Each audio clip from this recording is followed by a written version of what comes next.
Pleasure to serve once again under your chairship, Mrs. Harris. I'm very pleased to have secured this debate on domestic critical minerals, a subject which I believe is yet to achieve a public and political prominence that it deserves, but which is fundamental to the UK's energy transition, economic security and industrial growth, especially in areas of high deprivation. So what are critical minerals? Strictly speaking, critical mineral is a label given to materials which are deemed to have economic value and which are vulnerable to supply chain insecurity. The term was first used by the American government in the 1940s to describe materials crucial to military technologies. In our modern economy, transitioning to net zero to mitigate the existential threat that we all face in the form of climate change, the new generation of critical minerals, such as tin, lithium and tungsten, is crucial as the global economy shifts from a fossil fuel intensive to a material intensive energy system. Last week, the British Geological Survey published its critical minerals list, finding 34 different materials crucial to our economy. Will you give way? I will give way. I thank my honourable friend for giving way, and he mentions the critical minerals list. It is my view that the list needs to evolve to keep up with the increasing demands that we face as a country to account for the production of minerals that we have in this country. And in my part of the world, we produce polyhalite, which is a fantastic crop nutrient fertiliser which has huge potential in terms of our food security. Would you agree with me that the critical minerals list needs to account for minerals such as this so that we can make sure that our economy is growing into the future? I thank my honourable friend for that intervention. It is absolutely essential that there is an ongoing dialogue about the critical mineral list. I attended a conference yesterday with the British Geological Society, who were explaining how they come up with the critical mineral list. And it is, my right honourable friend is absolutely right. It is and remains a key focus to make sure that we're focusing on those minerals that are absolutely crucial to the development of our economy. Now, these minerals are essential for our batteries, our cars, our wires, our consumer devices and our defence applications. But to be clear, critical minerals are the cornerstone of the clean energy revolution, the lifeblood of electric vehicles, wind turbines, solar panels and cutting-edge electronics. In a world where demand for technology grows ever stronger, critical minerals stand both as our greatest challenge and our most brilliant opportunity. Demand is set to increase massively over the next few years and the next few decades as more and more consumers buy electric vehicles powered by renewable energy. Chair, I framed critical minerals as a great challenge as well as an opportunity. That challenge arises because at the moment the UK imports almost all of its critical mineral demand. A number of countries dominate the upstream supply chains, with the top 3 nations dominating well over 3/4 of global output, according to the International Energy Agency. This concentration of production is even higher when it comes to refining operations, where China dominates. By 2030, 85% of lithium will be refined in just 3 countries. This level of supply chain domination is distinctly undesirable for our decarbonising economy and is much higher than the production concentrations of fossil fuels. We must diversify our supply chains to achieve greater resource security, including the development of domestic production capabilities. Other large economies like the US, Canada, Australia and the EU are working to secure their own critical mineral supply chains, and we must not be left behind in this race to supply security. I will give way. For giving way, and apologies for being late to the debate, and I'd like to congratulate him on securing this important debate. I would, just on that point, I would agree with him that the market of critical minerals is intensely concentrated in China, and therefore for security reasons, but also for economic opportunities and achieving net zero, it's vital that we do secure the domestic supply chain. So can I just ask, does he welcome, as I do, the recent memorandum of understanding between Cornish Lithium and Leverton Helm in my own constituency, which produces speciality lithium chemicals, which will help secure a domestic supply of lithium to support the development of the UK's battery sector, which in turn will also help maintain the competitiveness of our automotive sector? I thank my honourable friend for that intervention, and I wholeheartedly agree with him. As I'm going to go on and say to my speech, although being Cornish and focusing on Cornwall, there are benefits throughout the United Kingdom, and I'm going to mention a little bit of what they are later on, but I wholeheartedly agree with him. Relying so unreservedly on international supply chains increases our global carbon emissions and means we cannot ensure a higher level of environmental care and social standards in the extraction and processing of these materials. To mitigate this dependency and build secure, localised supply chains, including for electric vehicle batteries, investment in domestic extraction and processing is essential. Establishing our domestic industry would also aid our export capabilities.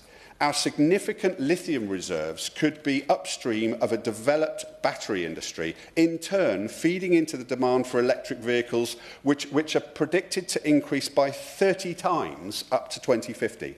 The EU is the main export market for the UK cars, and in 2027, EU rules of origin will come into force, mandating 65% of the value of a battery must originate in the EU or UK, or there will be significant additional costs.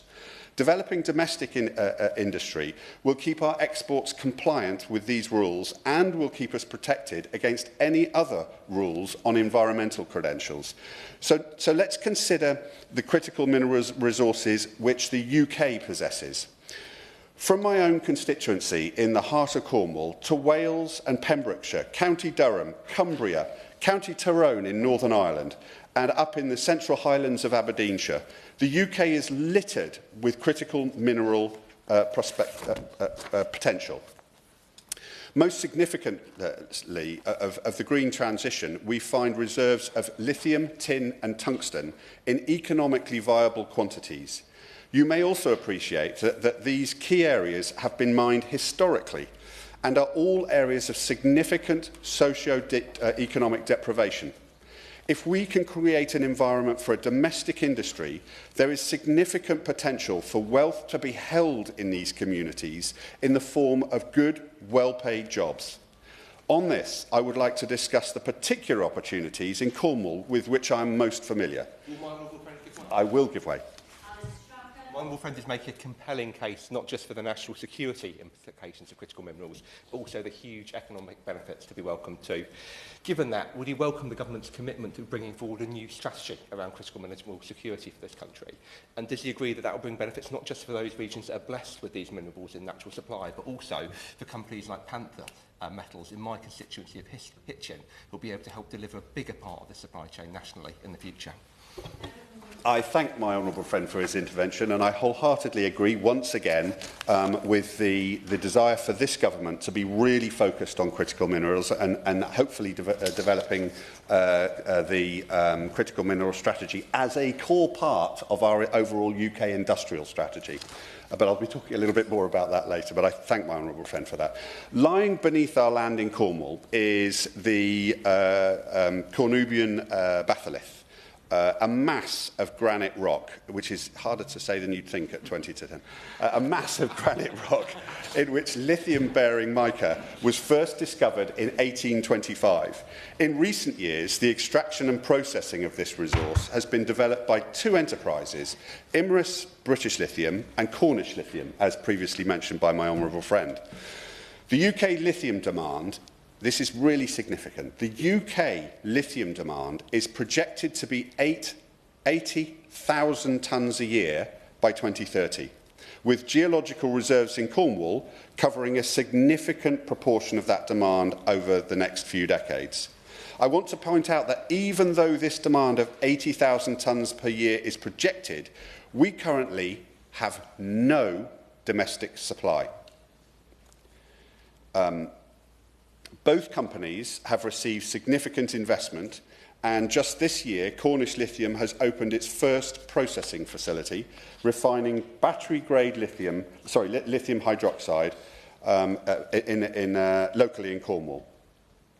These companies don't represent potential on the horizon, but enterprises employing hundreds of people, generating wealth, developing technologies, and working with communities and academics. The potential in Cornwall is underpinned by a rich depth of mining heritage over thousands of years, with an economic peak in the 19th century when tin was mined at an industrial scale.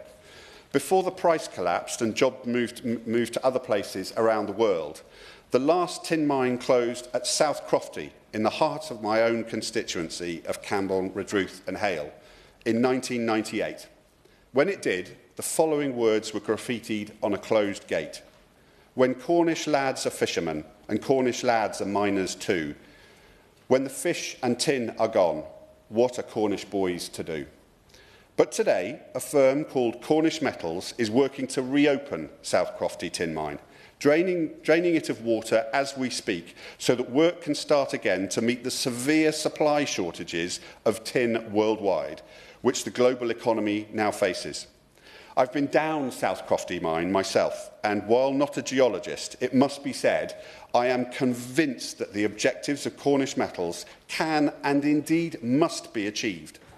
Lithium gets a lot of deserved attention because of its use in lithium-ion batteries, but tin is as crucial to modern technologies and electrical infrastructure such as solar panels.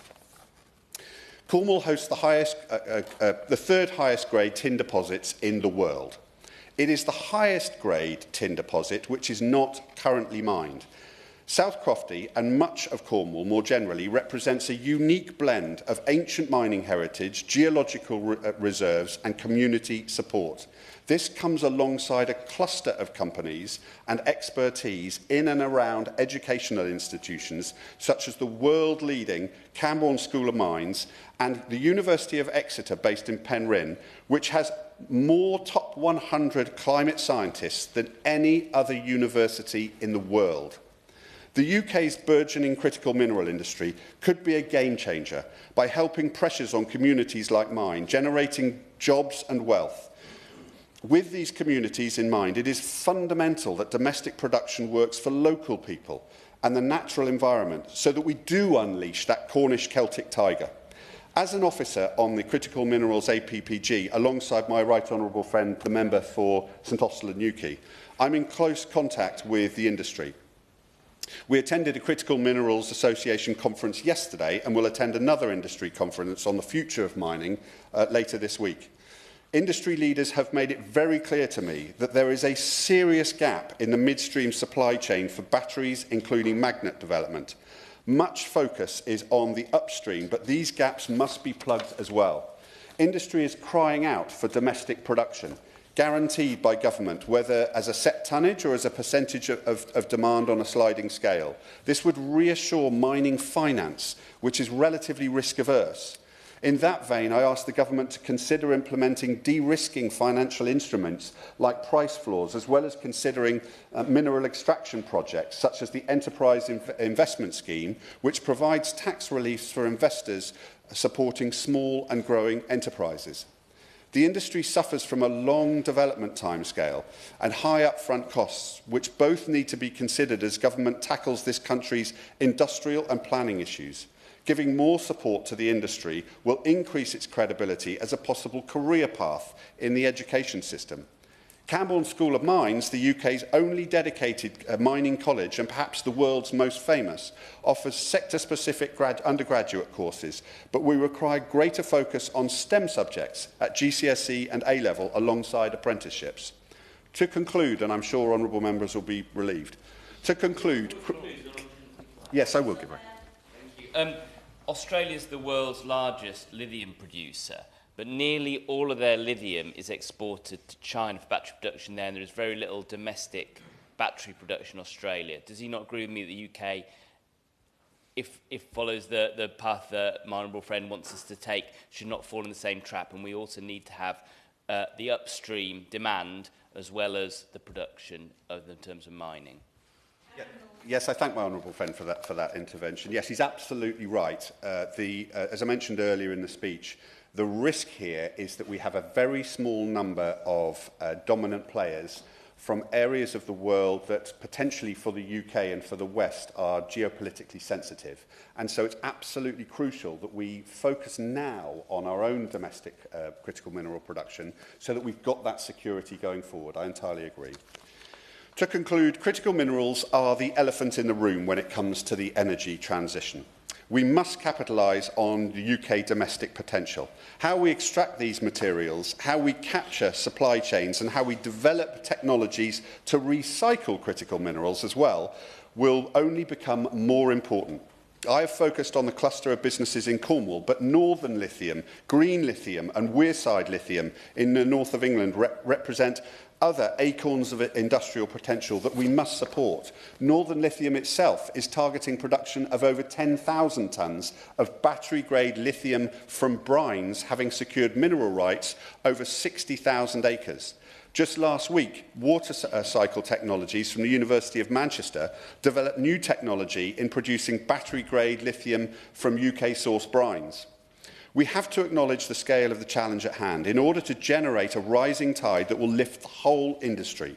Critical minerals must form an absolutely core part of the government's industrial strategy, alongside investment in housing in deprived communities, infrastructure around and within key sites like Falmouth Port, and commercial infrastructure like rail for freight transport, and a tin smelter at South Crofty.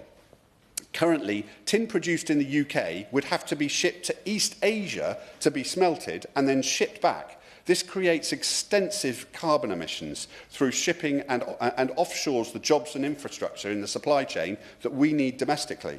With all this in mind, I ask the Minister, what is the state of the government's ongoing dialogue with the industry? Does the government recognise the current geopolitical risks of world shortfall in supply of tin?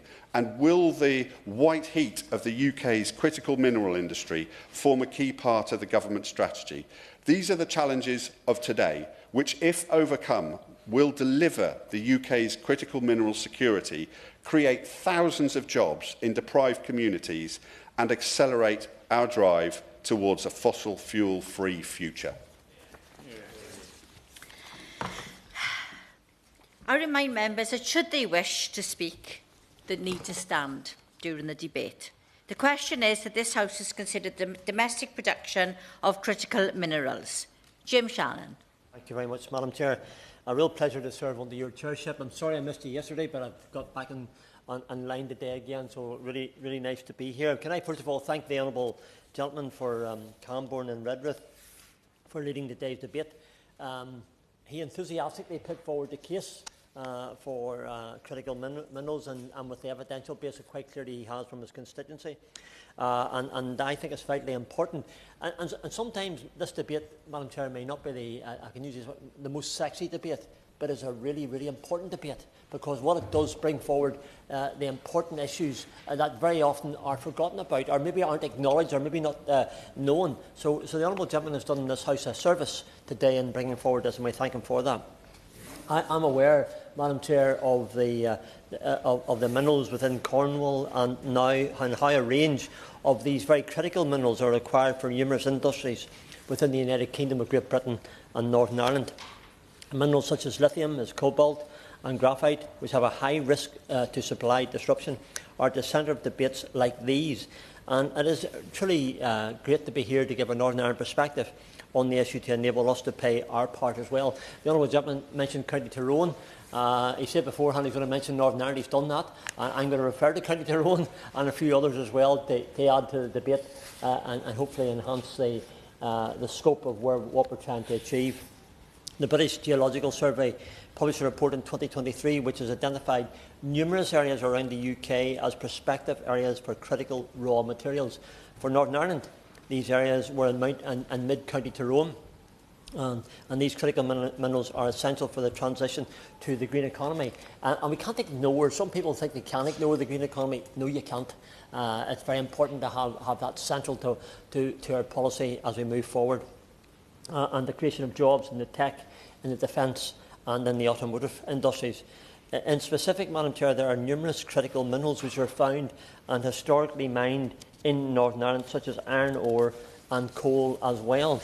In 2021, the Department for Economy back home at the Northern Ireland Assembly had commissioned research into the economic, social and environmental impacts of mineral exploration and mining in Northern Ireland. So they've recognised sometime, and just maybe the Minister I know is very assiduous in the job that the Honourable Lady does, and maybe she could tell us, has there been any discussions with the Department of Enterprise, Trade and Industry back home, if there has been, what they have been, because this is something that we can do together, and I think it enhances this great union that we have when we're able to do things together as well. This helped to provide the key information on the mineral life cycle in Northern Ireland, and furthermore, Madam Chair, can allow us to work alongside partners in the mainland on the production of critical minerals, because they are so critical today, and we need to, and loathe to use the word exploit, but exploit probably is the best way, certainly take advantage of what we have. In addition, salt has been produced at the underground salt mine in Culroot, County Antrim, and lead has been historically mined across Northern Ireland, including within my own constituency of Strangford in the Newtownards area, which I have pleasure to and the privilege to represent. The regional, national and global demand for certain critical minerals has increased dramatically and rapidly as well, and they face ongoing challenges. And the Honourable Gentleman quite clearly has emphasised very well in his contribution to start this debate and the importance of us being part of that. One in particular being the extraction and the processing of certain minerals being highly challenging, and which can lead to supply constraints and prices rapidly rising. So the importance can't be underlined enough. The Honourable Member has mentioned the importance of mining in Cornwall, and in specifics in relation to lithium, which will be paramount to the UK's transition into a better net zero policy and away from fossil fuels. The Minister had responded to the Honourable Gentleman's question by stating that this government, our government, are currently looking at their critical minerals strategy. So perhaps in the Minister, when she comes back in response, will indicate just what that strategy is and how it encompasses all of this great United Kingdom. It is understood that there are certain areas across the UK which are more prevalent in relation to critical minerals, but I would be very grateful if perhaps the Minister and relevant departments could commit to undertaking discussion with the counterparts in the devolved administrations to ensure that areas scaled for potential mineral production, such as Mid Tyrone and others in Northern Ireland, can be used to increase UK production, because this is something we've got to do together. Numerous companies have received government support for this sector through the Automotive Transformation Fund, and the UK supply chain has a share of up to £1 billion of funding. But it is understood, Madam Chair, that the market for these industries remains increasingly competitive. Again, Minister, what can be done to enhance that as well? To conclude, Madam Chair, and in relation to this debate, it is all about maintaining and building sustainable industries across the whole of the United Kingdom of Great Britain and Northern Ireland. I spoke in the Chamber in relation to critical minerals earlier on in the last term of Parliament in this year, before the general election. So I very much look forward to hearing what commitments this government, my government, can make to Northern Ireland to ensure that we all have equal possibilities to succeed. And perhaps, Minister, we'll make considerations to engaging with counterparts back home on this issue within this government mandate. We in Northern Ireland can and wish to be part of this very exciting opportunity, and it is exciting. It's potentially exciting for all of the great United Kingdom of Great Britain and Northern Ireland. I've none of my Scots Gaelic cousins here, but I can say this honestly: we're always better together, and that's the truth. Thank you. Tom Hayes. Thank you, Chair. It's an honour to follow the Honourable Member and to speak in a debate called by my Honourable friend, who I often joke with about critical minerals. Honestly, it's funny. You know, if I had to put £1 into a jar every time that my Honourable friend mentioned tin, I think I would be financially challenged. I think after today's debate, I would be bankrupt. So thank you to him for calling this debate. As the MP for Bournemouth East, I belong to the South West, and so I've got a particular interest in seeing that the South West develop and strengthen its green economy so that people who I represent can thrive and prosper. And as the first ever Labour MP for Bournemouth East, I'm particularly proud to be speaking about a region which has got the largest concentration of Labour MPs in a very, very long time. And I think that just goes to show that when local people vote for Labour, they don't just get an investment in critical minerals development, in our clean energy infrastructure, but also in the jobs of the future that will hopefully help people to have a better way of life. The South West is a remarkable mix of nationally significant critical minerals. These minerals will be vital to the UK's energy security and industrial resilience, especially in the advanced manufacturing sectors which rely on the supply of lithium and on tin. I'm pleased that the South West is home to the world-renowned Camborne School of Mines at the University of Exeter, and this has received £4.5 million to establish a green economy centre to accelerate the mining of lithium, tin and tungsten in collaboration with local businesses and government bodies. And I hope that there will be a role for Bournemouth University in my town of Bournemouth in the development of this project. Once a major industry for Cornwall, the South West too, the rejuvenation of critical mineral extraction must be a key component of our green economy.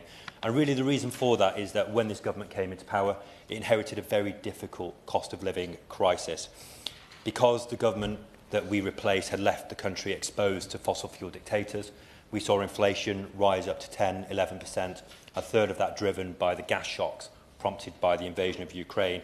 And that cost of living crisis has been a disaster for Cornish constituencies, for constituents of mine, with typical energy bills nearly doubling in the space of a year, family finances in a mess for so many, and the government, the previous government, forced to spend £94 million to support households with that cost of living crisis. We don't just have to achieve clean energy in order that we can create the jobs of the future.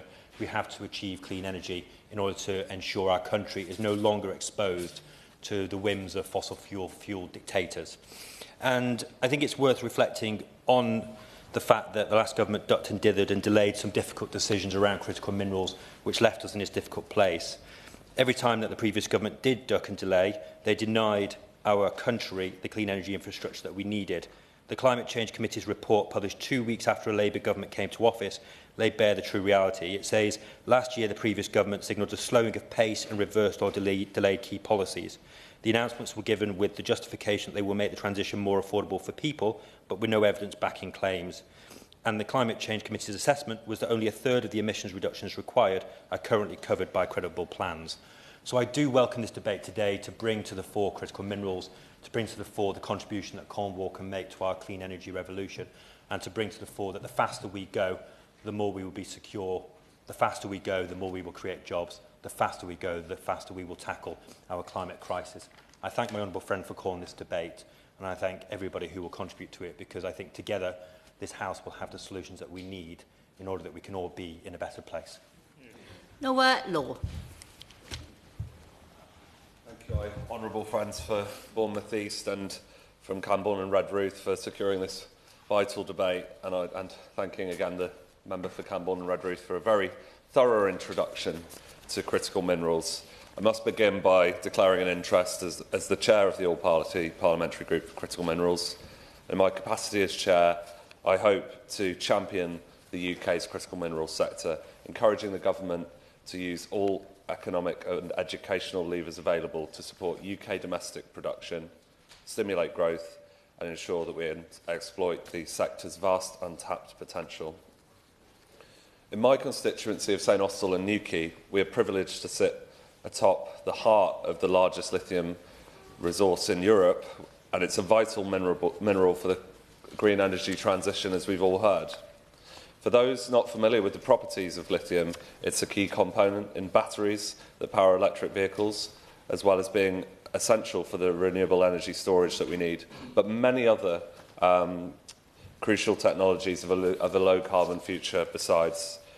The distillation of raw materials in Cornwall, with our unique geology, present an unparalleled economic opportunity not seen since the 19th century, when we dominated the global mining market in tin and copper.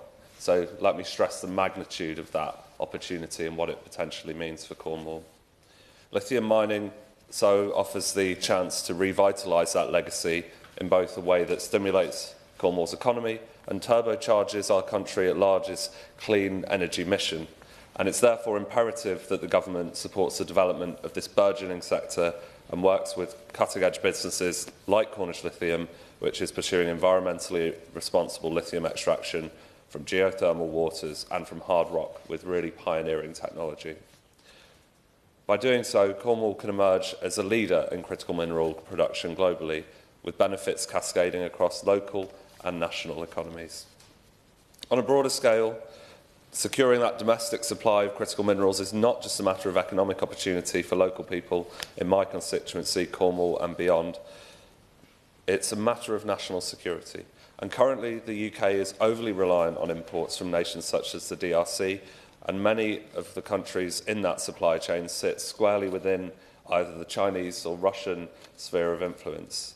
And this dependence exposes us to significant risks, including geopolitical stability, ethical concerns surrounding the supply chains, and the potential for resource monopolies. So may I suggest that if we are to go globe-trotting for our critical minerals to any extent, that we trot very, very carefully indeed and prioritise our domestic powerhouse of production.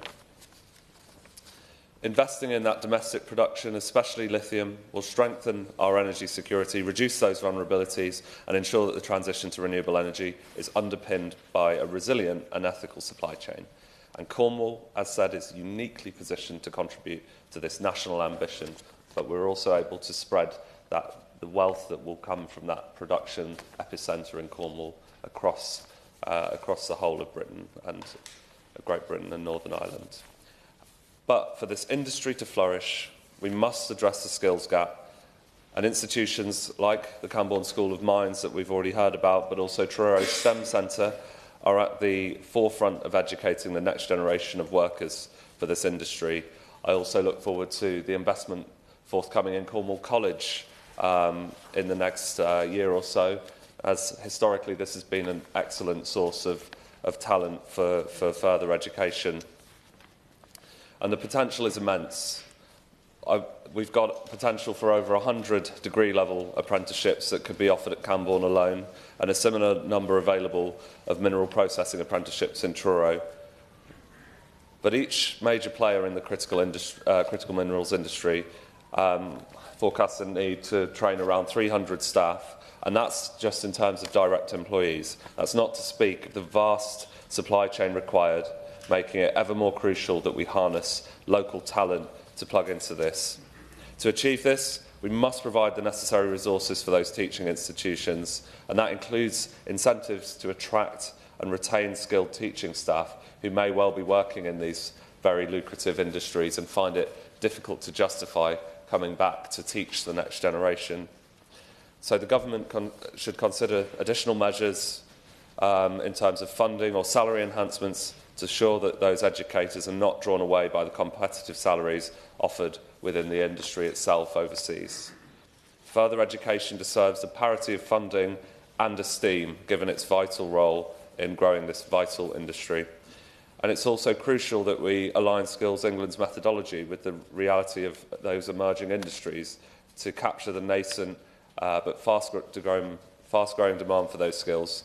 So a forward-thinking industrial strategy informed by the business and project-level data is essential to anticipate and meet the needs of the sector. On our infrastructure challenges, and there are many in Cornwall in particular, Cornwall's potential to lead in that critical minerals production will only be realised if we address those intertwined challenges of housing, transport, and of course the grid. So Cornwall suffers from a protracted housing crisis, with the proliferation of second homes resulting in severe lack of affordable housing for local people, and the government's drive to build social and affordable homes must therefore be accelerated in Cornwall and ensure that our local talent pool, which the industry is so keen to unlock, isn't driven out of the region, as so many of us have been before. Similarly, transport links must be drastically improved. If you look at the woeful state of the road connecting St Austell and Newquay, it offers a prime example of some of the difficulties getting goods, services and people to flow around our county. It's essential that efficient, sustainable transport for workers and businesses and supply chains functions correctly, and at the minute the state of our infrastructure is dire. There's a critical component here of creating the conditions for success in the sector. So I very much welcome the Minister's visit in the spring where we can get further into the specifics of an investment plan for Cornwall. And finally, the funding remains a significant hurdle for critical minerals exploration in Cornwall. The current funding challenge landscape represents a huge challenge, with the schemes available for smaller projects being far too limited. This gap must be addressed if we're able to enable early stage projects in mineral production, for example, but also progress the commercial viability of the SMEs that will form the backbone of the Cornish mining supply chain. So I therefore urge the Minister to consider reforms to the funding structures. We've had the EIS mentioned to support critical mineral exploration.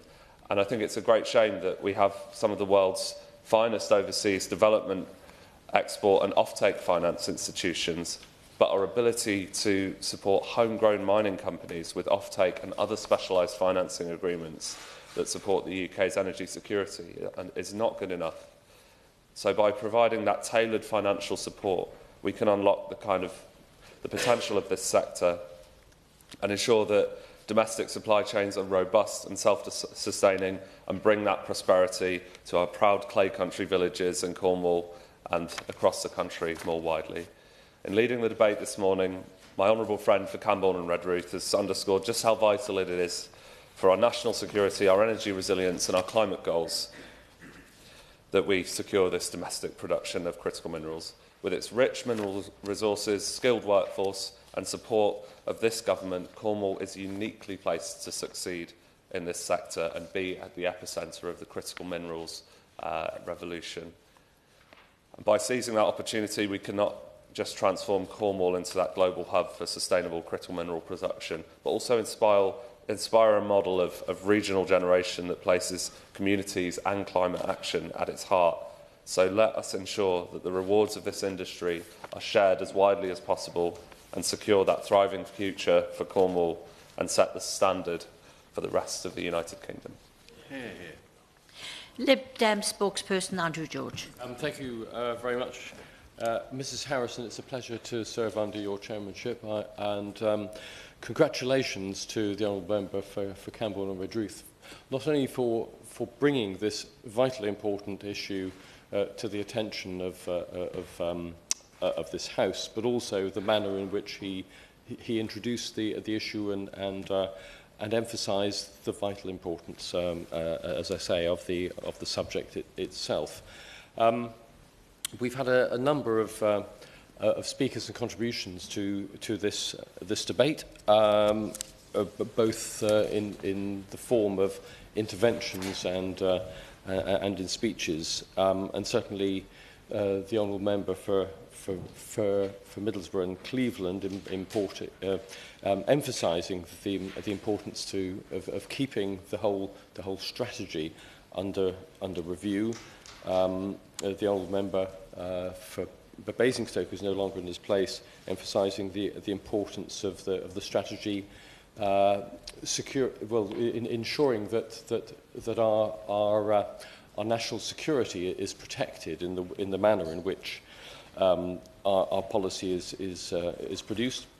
The Honourable Member for Hitchin, who's also no longer in his place, was emphasising the huge economic potential benefit to this country by developing the strategy still further, and indeed other members, the member for Leeds Central contributed as well, and of course the ever-present member for Strangford made a telling contribution, making I think the vital point that not only is Cornwall the epicentre of activity as far as critical minerals are concerned, but also there are other Celtic regions within the United Kingdom that also make an important contribution, as indeed do other locations across the country. The Honourable Member for Bournemouth East, which as he pointed out, is within the government zone of the southwest, as I describe it, emphasise the importance of taking taking a wider regional and indeed national view as to the integration of the various component parts of which are necessary in order to develop a strategy. And the Honourable Member for St Austell and Newquay, who chairs the all-party parliamentary group, once again emphasising the importance of this sector to the British economy.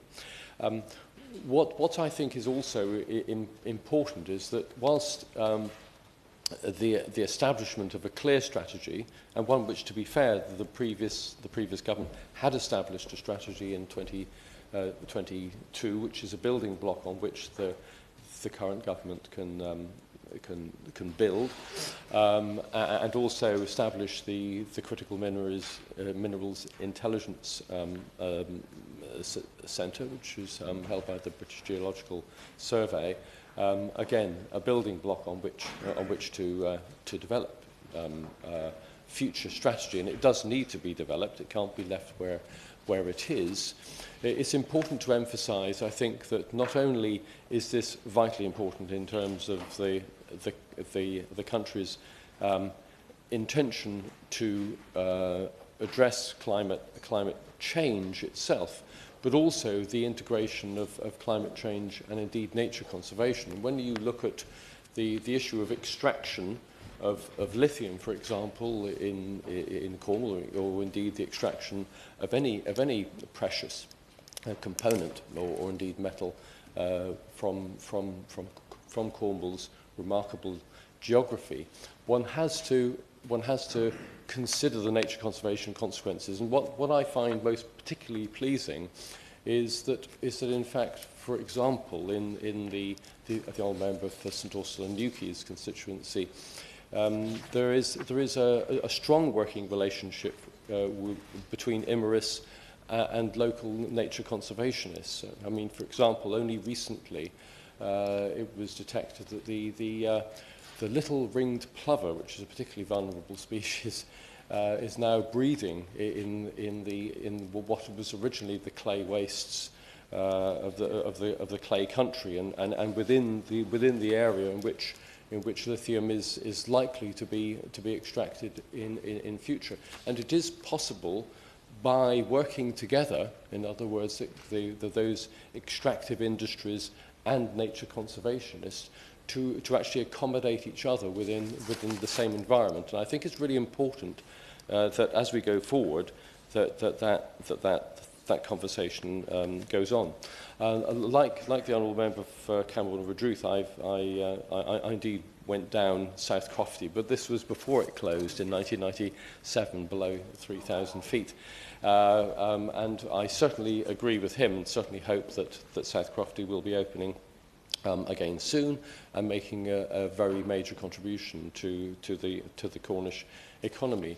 There's been a lot of reference today to refining the products themselves, and certainly one only has to look in the constituency of the Honourable Member Campbell and Redruth, and indeed where I live in Hale, to see the consequences of smelting on the environment there. I mean, certainly it was known during the 19th century, when there was a lot of smelting going on in the town, how the impact it had on the health of the people in that area. And you only have to look at what's known within the area as the scurrier stone, an incredibly heavy and extremely brittle stone, which was the byproduct of the smelting process, to see just what an environmental impact the process has, and therefore using modern technologies within the UK to ensure that it doesn't have those same detrimental impacts, both on the health of the people living nearby nor the environment, I think is really important, if indeed the UK is going to achieve the kind of objectives which the Honourable Member is proposing, which is to avoid the necessity of exporting those minerals that are extracted from the UK across the other side of the globe for refinement. So those technologies need to be developed. And as he and others have emphasised, there is a great deal of skill, both academically and in terms of training, in the local economy and through the local colleges to develop those technologies and to improve our chances of being able to take full advantage of the opportunities which lie ahead. And they are indeed exciting opportunities, and ones that I would hope that the government would do their best to encourage going forward. For the Liberal Democrats, we've called on the government to develop a new industrial strategy. The strategy would tackle the big challenges of our time, supercharging the green economy, boosting living standards, addressing regional inequalities and creating the conditions for sustainable growth.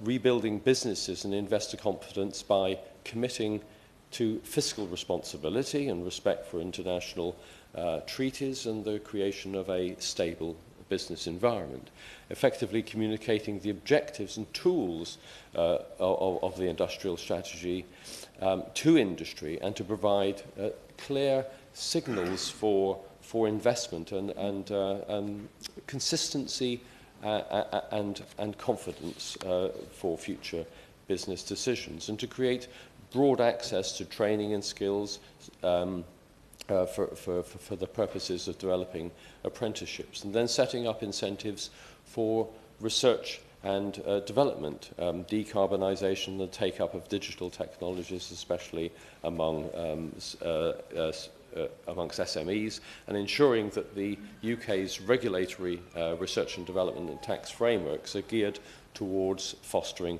innovation, and to set up a plan for the investment of key infrastructure to enable the industrial strategy, covering areas including rail, building insulation, the national grid, and EV charging, and create a thriving manufacturing sector by investing in the skills of the future and promoting zero-carbon transport, energy efficiency, harnessing affordable clean energy, and adopting an ambitious international trade policy.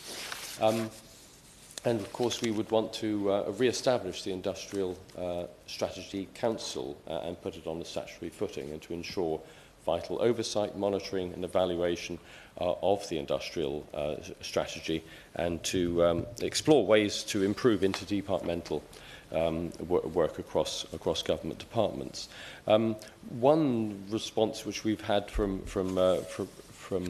business in Cornwall has also been that the UK Wealth Fund has a minimum project size which is too high to suit mining exploration at the exploratory stage, and that might have a detrimental impact on exploring new opportunities for mineral extraction in places like Cornwall. And if mining exploration doesn't happen, then the much bigger extraction and processing projects can't come forward. So I would urge the Minister to perhaps look at that particular issue. Within the strategy itself, it says that we will reduce barriers to domestic exploration and extraction of critical minerals, and will carry out cutting-edge research and development to solve the challenges in critical minerals supply.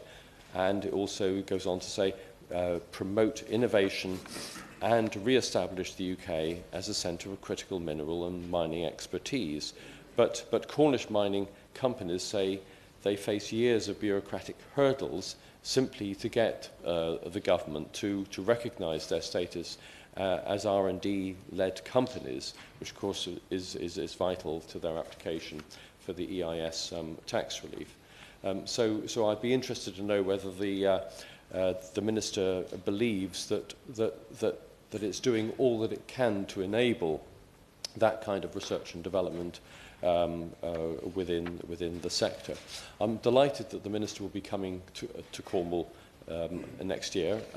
We certainly will give her a very warm welcome when she comes, and we look forward to having very constructive and productive talks with her. Thank you, Mrs. Harris. Shadow Minister James Wilde. Thank you very much, Mrs. Harrison. It's a pleasure to serve under your chairmanship, and I congratulate the honourable member for Camborne and Redruth on securing this important debate. As he set out, critical minerals are essential for our transition away from fossil fuels, and whilst offering economic opportunities in areas where extraction is undertaken, such as Cornwall. I remember many family holidays to Cornwall. Coming from Norfolk, we did have to get away sometimes, but I remember visiting Poldark Tin Mine and enjoying visits there, which I believe is in the constituency of the honourable member for St Ives. So clearly a lot of focus has been on Cornwall, but as has also been mentioned, this is an opportunity for across the country, and the International Energy Agency has stated that the world in 2040 is expected to need 4 times as many critical minerals for clean energy technologies as it does today. So as a nation, we need the right materials if we're to make that clean energy transition. We need the lithium, cobalt and graphite for the batteries for electric vehicles, for silicon and tin for our electronics, and rare earth metals for electric cars and wind turbines. And whilst we will always rely on international supply chains rightly, we have to maximise where the UK can produce domestically and make our supply chains more resilient, which will, as has been said, boost our energy and national security. And that strong case for increasing domestic production of minerals has been made here today by the honourable member for Strangford, as well as the honourable member for Newquay and St Austell, who particularly referred to the importance of skills, and I hope he'd also acknowledge the work that his predecessor, Steve Double, did in pushing this agenda within the last Parliament. The honourable member for Bournemouth East, I admire his passion to go faster and more furious. I wonder if his constituents perhaps will share that when they aren't seeing the £300 cut in energy bills that was promised, and they're just seeing pylons, particularly in my constituency and across the east of England, being imposed on communities without proper consultation. But we are moving to a world where, powered by critical minerals, and demand is increasing. Indeed, the UK's critical minerals strategy, which the honourable gentleman referred to, that was published in 2022, stated global demand for electric vehicle battery minerals projected to increase by up to 13 times over the next decade or so, exceeding the rate at which new primary and secondary sources are being developed. The UK has 18 metals and minerals on its critical raw minerals list, and another 6 classified as having elevated criticality. And China is the biggest producer of 12 of those minerals. Yet, despite offering significant deposits of lithium, particularly in Cornwall, alongside tin, manganese and tungsten across the south west of England and Cumbria, Wales and Scotland, we are almost wholly dependent on critical minerals for imports, as has been mentioned. And many of the UK's vital sectors rely on those minerals, which is why last year we launched a task and Finnish group on industry resilience, particularly focusing on aerospace, energy, automotive and chemicals and other sectors. And when we were in government, we adopted a comprehensive approach to critical minerals and engaged readily with our foreign partners, with our allies, as well as with industry. And that's why we published the first ever critical minerals strategy, which was then refreshed last year, just to reflect the changing global landscape and the pace of change we need to see. And in partnership with the British Geological Survey, we launched the Critical Minerals Intelligence Centre, which helped monitor the supply chain risks and also assesses the importance of different minerals over time, a point made by the honourable gentleman as well. We also ramped up work through the Critical Imports Council in April this year. So there is, to be fair, I would say, quite a lot for this government to build on. And we know that critical mineral supply chains are complex and vulnerable to disruption, and production is centred and highly concentrated in certain countries. In some cases, single nations are responsible for half of worldwide production, and they are often vulnerable to aggressive debt regimes implemented by states with which the UK directly competes. The level of concentration is even higher for processing operations. China's share of refining is about 35% for nickel, 50 to 70% for lithium and cobalt, and around 90% for rare earth elements. All these issues present challenges to the UK's security of supply, so we must accelerate growth of the UK's domestic capabilities. And that's why we need to back UK critical mineral producers to take advantage of opportunities along the whole length of the value chain. Cornish Lithium, in the honourable gentleman's constituency, is enjoying successes in extracting lithium from granite. Weardale Lithium is also exploring the potential for lithium extraction and geothermal energy from water.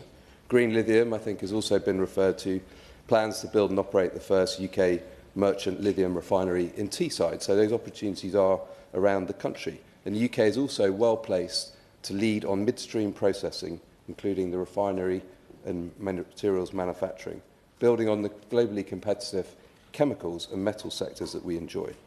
And that's why the previous government invested in critical minerals programmes and also explored regulatory mechanisms to promote battery, waste electricals and equipment recycling. As of April, there were 50 projects at various stages of development to mine, process and recycle critical minerals domestically. And the UK is a pioneer, particularly in recovering critical minerals from waste, and companies such as Althium, with operations in Plymouth, are working to develop battery recycling capabilities to extract the raw materials that can re-enter the supply chain. And this will become increasingly important. By 2040, recycling is expected to account for up to 20% of battery mineral demand for electric vehicles. The critical minerals will become ever more important over time as we seek to bolster our energy security and domestic resilience. One specific area around demand is about electric vehicles, as has been referred to by the Honourable Member for Bournemouth East. In government, we took the decision to push back some of those targets, including for ending the sale of new petrol and diesel cars from 2030 to 2035, bringing us in line with the major car manufacturing countries around the world. Yet this government has tied itself in knots in its policy around mandates. So perhaps the Minister can provide some clarity on what the government policy is to help address uncertainty now facing supply chains, including those in the critical minerals sector. I would give way. I go to the Honourable Gentleman mentioning Weardale Lithium, which is in my constituency. We also have Northern Lithium. One of the drawbacks at the moment for those companies that are trying to invest in lithium is that the regulatory framework actually is not supportive.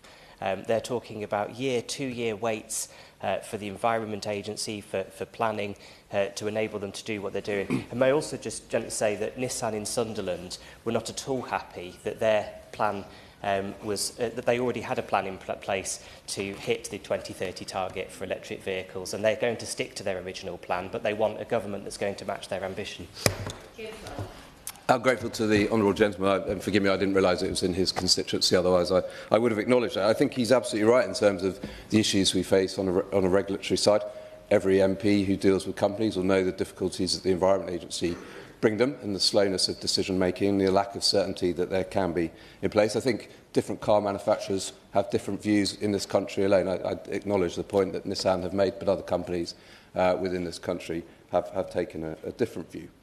And the Honourable Gentleman for Camborne and Redruth, who secured the debate, said we need to elevate the importance of this issue. We need to put it at a much higher profile. And I don't disagree, although I would say that we have set out quite a strong foundation for doing that.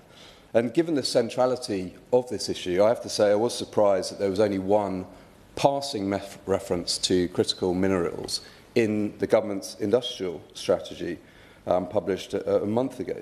This is supposed to be the government's blueprint for growth, and we've all talked about how important this is, but there was a passing reference in one sentence in that document. So is this really the priority for the government? I hope we'll have some reassurance from the Minister on that.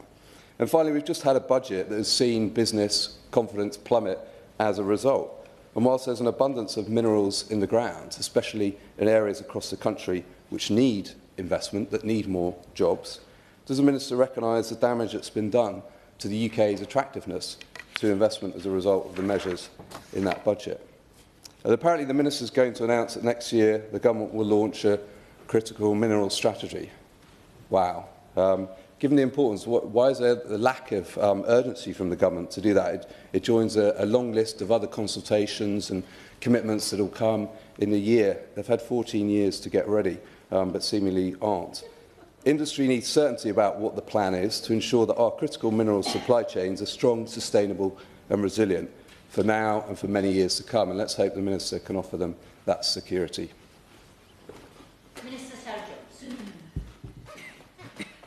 Thank you, Chair, and what an honour it is to serve under your chairship this morning, and what a pleasure it is to speak in such an important debate. And I want to start by congratulating Parliament's official tin champion, my honourable friend for Camborne and Redruth, for securing this debate and for the conversations we have already had about tin in particular, but critical minerals more broadly. And it is a joy to have someone with such enthusiasm and passion and knowledge of the subject to join us in Parliament. My honourable friend has already done much in his time in Parliament to support critical minerals in his area in particular, and tin in particular, and I know he's an active member of the all-party parliamentary group and brings genuine passion, and I look forward to visiting in the spring or in the early part of 2025 to come and talk more about what can be done in his area. The speech that he made, I think, summed up the challenge very well and the opportunities, what more we can be doing in the UK and how that will impact on economic deprivation as well as helping our security as a country. And he pointed to many interventions that he thinks that the government should be looking at, and I'll come to those later. But of course, we are developing the strategy that will cover a lot of these issues. The member for Strangford talked about Northern Ireland and the engagement that the government in the UK should be having with our colleagues in Northern Ireland. Of course, he's absolutely right. A UK strategy could not be developed without engaging our partners, and I can absolutely give him that reassurance. Also, he talked about the mining that already exists in Northern Ireland, talked about salt. I would recommend to him reading a book called Material World by Ed Conway, if he hasn't already done so, which has a whole chapter on salt and how important it is for the world, and it's absolutely fascinating, and I do recommend it to him. The member for Bournemouth East talked very sensibly about the South West more broadly and the opportunities that can come from critical minerals, talking about the Camborne School of Mines in particular, and what more we can do in terms of skills, and I think I will come to that later as well. The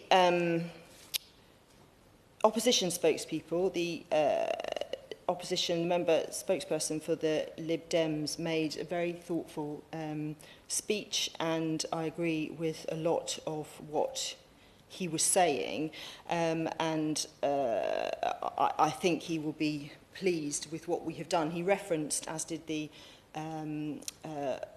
member from the Conservative Party, he referenced the strategy that the government brought in previously. This strategy was brought in by Kwasi Kwarteng, remember him, who a couple of months after he did this strategy became the ill-fated Chancellor of the Exchequer. So he probably looks back on this time with some willfulness about what he managed to achieve. What I would say about the strategy is that it was a lot of we would like to do more of this, and we want to do a little bit more of that, and we would like to encourage this. And it didn't really set any particular targets, it didn't really have any deliverables, it didn't really have any accountability, and it led to the Foreign Affairs Select Committee criticising it for its lack of ambition and its lack of progress. And I think that speaks for itself. The opposition spokesperson for the Conservative Party made a slightly bizarre speech, I have to say, referencing the 18 critical minerals. There was an announcement last week that was referenced by several people in their speeches. There is no longer 18, there is now 35. I know it's difficult. Being in opposition, you have a lot less support than you do in government, but I would expect the spokesperson to be up to date on these things. And just to mention a couple of issues that he raised, the electric vehicle mandates. Just to be completely clear about this, the previous government pushed back the ultimate target from 2030 to 2035, but they didn't push back any of the stage posts by which car manufacturers had to reach that target. And he said that this government has tied itself in knots, but the reality is the knots that we have inherited are the problems that we are now dealing with, which is why we are having to consult and look again at some of these issues, because the car manufacturers are crying out for support. I think everybody who's spoken today has talked about how important critical minerals are for the industries of tomorrow, how much more we will need them in the future, whether it's advanced manufacturing or whether it's clean energy or defence or digital technologies. We know we're going to need more. And we know that last week the Critical Minerals Intelligence Centre published its latest list of critical minerals and increased those numbers from 18 to 34 and added the likes of nickel, aluminium, titanium to the UK's criticality list. And I know that the honourable member was very pleased that tin is now on the list as well. And I want to thank the British Geological Survey who run this process for the task that they undertook and for the vital work that they're doing, looking at the volume and variety of materials and minerals needed for our economic growth and clean energy ambitions. Economic growth is the absolute driving force of this government, which is why we have published our industrial strategy green paper, and we'll publish the final industrial strategy in the spring, which will bring the stability, the long-term plan, and will break down all those barriers to growth like skills, technology, R&D, all of those issues, and will be the blueprint for growth in our most important sectors. And if growth is the vehicle that gets us to a pro-innovation, pro-worker, pro-jobs economy, then critical minerals is the fuel and will sit at the heart of that strategy. And that's why, I'm very pleased to confirm what's already been said today, that the Department for Business and Trade will publish a critical minerals strategy next year, which will support the industries of tomorrow, explicitly target UK strengths, articulate the impacts on people's lives, deliver for businesses and create new jobs across the country. The strategy will be ambitious. I want it to set targets. It will cover domestic production, the circular economy, the UK's future demand, international partnerships and responsible and transparent supply chains. And in partnership with our stakeholders, we will consider the best way to track progress to ensure that we can be held to account for delivering on our promises. Starting with domestic production, I know that in Cornwall and Devon we have several promising lithium, tungsten and tin mines seeking to restart commercial production, which we've talked about at length already. And already since coming to power, we've seen progress made across multiple projects, including Imerys British Lithium, Tungsten West and Cornish Metals. Already we've seen interest from overseas like-minded allies in partnering with UK projects, as represented by Rio Tinto's strategic partnership with Green Lithium, the low-carbon lithium refinery in Teesside. One key tool we have is the National Wealth Fund that we announced within days of coming to office. The National Wealth Fund recognises the importance of a secure supply of critical minerals and has a clear mandate to support them, as evidenced by its £24 million investment in Cornish Lithium. And I would, of course, give one. I'm grateful to the Minister, and it's enormously helpful, and I'm pleased to hear her response to these matters. She will have picked up the question that I raised earlier about the UK Wealth Fund and the fact that smaller projects, particularly those at the exploration stage, critical exploration stage, feel that they can't take advantage of that fund. Is that something which the Minister would be prepared to investigate further? Minister. I thank the spokesperson for his intervention, and yes, I have a list that I have been making as we've been going along of issues to look at as we go through the strategy, and that's certainly one of those issues, and there are several more.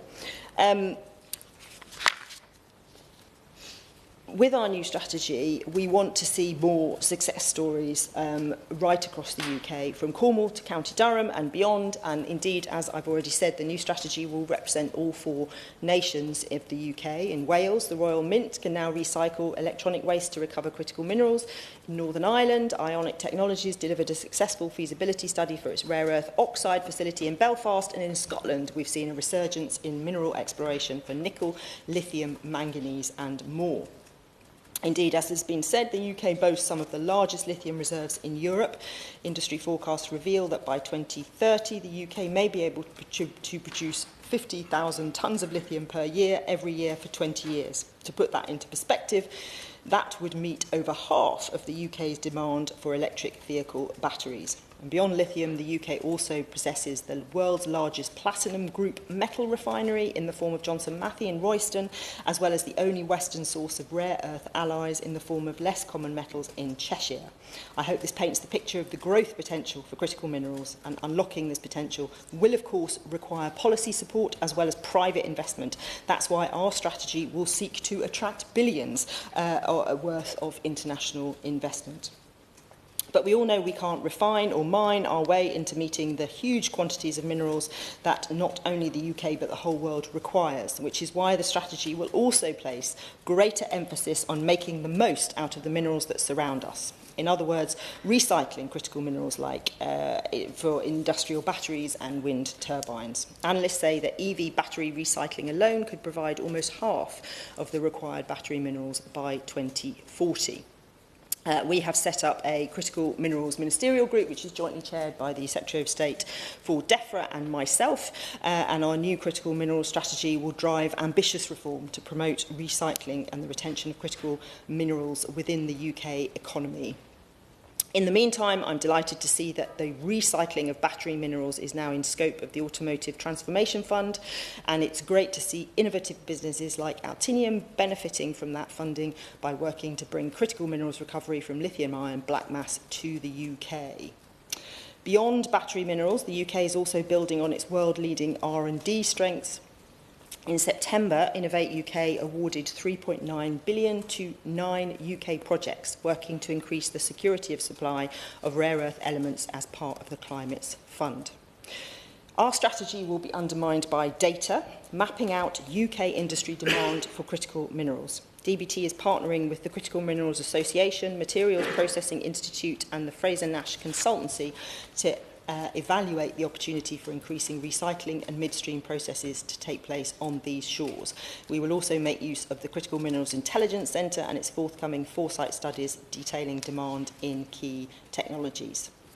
Of course, even with increased domestic production in the UK, the reality is we will still need diverse and resilient international supply chains to drive industrial growth. And we have debated already this morning the impact of a small number of countries providing the vast majority of our supply. This is why we will deepen our international collaboration through a more targeted approach, working with big trading partners, like-minded mining nations and producer countries. We also intend to work through multilateral initiatives, including the Minerals Security Partnership, to secure the critical minerals we need to realise our growth mission. And in that context, I welcome the fact that UK Export Finance has had an expanded mandate since the budget to finance overseas critical minerals projects that secure supply for the UK's high-growth export industries.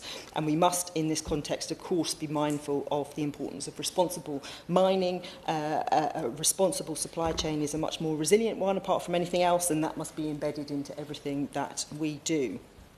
My honourable friend who secured the debate and I are both speaking at a conference today and tomorrow, which is actually Europe's largest conference on critical minerals, and it is taking place right here in London, and that is no surprise because the UK is the global hub for mining finance. The UK's markets are some of the strongest and deepest globally, and the government is committed to building on those strong foundations to ensure that they continue to deliver for firms and investors, supporting growth, including through our reforms to the UK listing rules. We'll continue to work with our friends and partners in industry and to ensure that the City plays a leading role in promoting investment into clean critical minerals projects at home. I will conclude, Chair, although I realise I didn't praise the member for St Austell and Newquay for his speech as chair of the all-party parliamentary group and as somebody who also brings a huge wealth of knowledge to this place. And in particular, I should touch on the focus on skills that he made, and of course the importance of Skills England in this context, and making sure all of these strategies are joined up. The industrial strategy, Skills England, our critical mineral strategy, all need to feed into the same outcomes, which is to secure jobs and growth for our communities and our people. So in conclusion, this government is serious about the opportunities that critical minerals will bring to our country. They are going to fuel the next 10 years of innovation, clean growth and economic renewal. And I look forward to working closely with industry, who I am already engaging with and talking to, and academia as we develop our strategy and make these ambitions a reality. Thank you. Karen Moore to wind up. Thank you again, Mrs Harris, for chairing this debate, and I thank all honourable members that have participated in the debate. Honourable friend for Middlesbrough South and East Cleveland, excellent points he made about the critical minerals list. My honourable friend from Bournemouth East, highlighting the importance to green economic transition. My honourable friend from St Austell and Newquay, unsurprisingly banging the drum for lithium in the clay country, but also very importantly highlighting the supply chain insecurity that forms the basis of this debate. And the honourable member for St Ives, with his comments about working with local conservationists, and I'd like to draw his attention to, as well as the example that he gave, the example of the Red River in my constituency, where the water that's being removed from South Crofty mine is being cleaned, the alkaline content altered slightly and pumped back into the river to actually improve the quality of the water and the ecology in that river. Another great example. I would also draw his attention to the modern smelting practices, which are completely transformed and don't have the same levels of environmental risk that they did back in the heyday. But look, it's unrealistic to expect domestic resources to meet all of the UK's demand for critical minerals. I do not seek to suggest that we can. What I do advocate and will continue to work towards is the maximisation of what we have and the industry that we can build to improve the supply chain security, underpin our energy transition in a responsible and environmentally friendly way, improve our export position, and provide good, well-paid, long-term jobs for local communities across some of the most deprived areas of the UK. We cannot afford to wait. If we do, the opportunity will pass us by. Supporting this industry today will ensure that it becomes a beacon of success for the UK economy. On the other hand, failure to support the industry now exposes us to a multitude of risks. So there's no question that critical minerals are central to the government's overall economic ambitions, and I'm delighted to support those ambitions in any way I can. I thank the Shadow Minister for his exhibition of whataboutery in introducing pylons and the OZEV mandate into this debate. Actually, I think this debate is a little bit more important than whataboutery. I simply ask him if he admits that the UK is over-reliant and vulnerable to foreign supply. What on earth has the previous government been doing for the last 14 years? And I would like to thank the Minister for her commitment to critical mineral production and the time that she has given to allow me and others to explain the opportunities that exist in our communities. I'm delighted that a critical minerals steering group has been established, and I will conclude by thanking all members who have participated in this debate. Is that this House has considered the domestic production of critical minerals. As many other opinions say aye. To the contrary, no. I think the ayes have it. The ayes have it. Order, order.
43, 44, 45.